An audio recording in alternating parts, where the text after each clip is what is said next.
Betty, that's wrong. Let me show you again. You use this control to get your focus, you see? All right, and this one here in the right-hand corner to lock the sweep.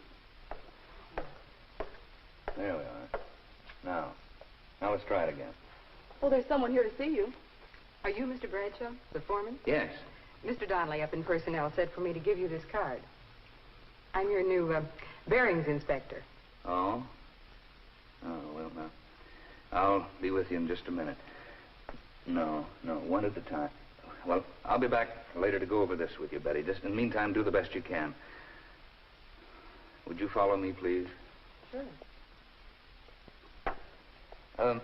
Just have a seat here. I'll be back shortly.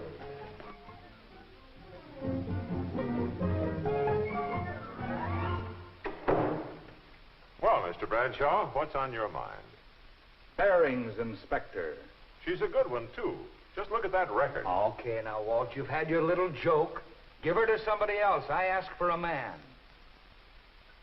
We don't have a man with her qualifications.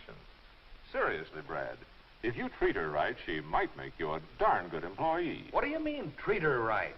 Get that chip off your shoulder. What's wrong with her? She's a woman, isn't she? Now, wait a minute. You got a lot of women in your department. What's wrong with one more? Did you ever hear of the straw that broke the camel's back? They're good workers. Accurate, quick to catch mistakes, a lot of patience. Yeah, but that comes out of books. I work with them, mister. I know what happens. What does happen? Well, it's a long story. Come on now, tell me. What does happen? Maybe I've been misinformed. Not so long ago, you sent me a girl by the name of Myrtle Malloy. Remember? I remember. As per her qualifications, I assigned her to an inspection bench.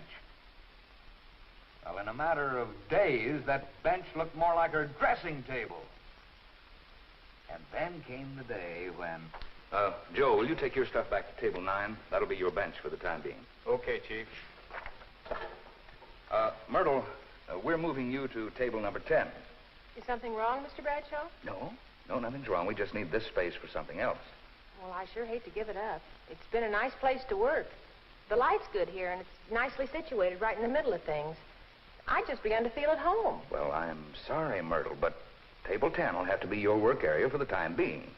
You mean there's liable to be another change? There's always that possibility. Well, I certainly hope I'm not moved every other day. With man, no trouble at all. Tell him what you want and he does it. But with Myrtle, a little move is a big production. Okay. Now, wait a minute. You asked me, now let me tell you. Now, here's another problem.